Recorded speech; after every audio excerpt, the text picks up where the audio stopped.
start with new polling on how Americans view the serious legal issues surrounding Donald Trump and their impact on the presidential race. Despite strong support among Republican voters, new numbers show Trump's criminal charges could spell trouble for him in a general election. That's 54% of people polled say Donald Trump threatened the very idea of democracy, while only 19% say he defended it. And again, among the general populations, this is both parties, 64% of Americans say they will definitely or probably not support Trump in 2024. That only leaves you with 36%. You can't win an election with 36%. So this is, as much as Trump has tightened his grip on the Republican Party, and while he is far and away ahead in the GOP primary field, these are general election numbers. These are general election numbers that not only would spell a loss for Donald Trump, but drag down the rest of the ticket too. And that's why there are a lot of Republicans panicking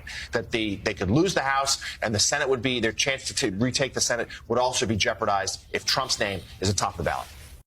Echo his comments about the weaponization of the justice system. But as you're pointing out, there are these giant reality checks out there saying, Republicans, do you know what you are about to do? You know, we keep talking about these focus groups of Trump voters and what people are saying in diners in West Virginia. Take a step back and you realize you have more than 60% of Americans who say, no, we are done with Donald Trump. We're not going to vote for Donald Trump. That ought to be the ultimate reality check for Republican voters and leaders right now. Yeah, let's talk about it, man. Hey, y'all ready to listen yet? Hey, Republican Party, y'all ready to listen yet? I've been trying to tell y'all, man. I've been telling y'all.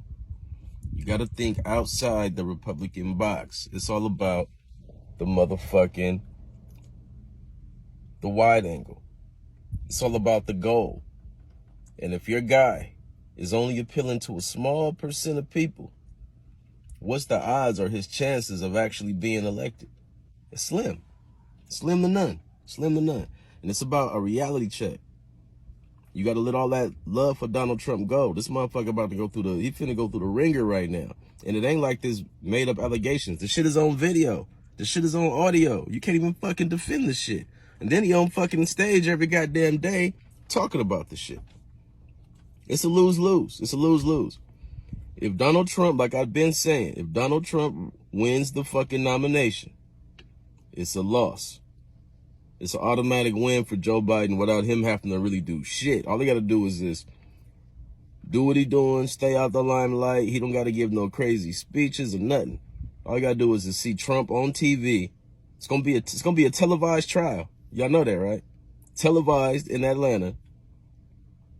And they finna fucking arrest him next week. Y'all know the countdown is on. That motherfucker got 10 days. The countdown is on. To where he gonna get fingerprinted, mug shot,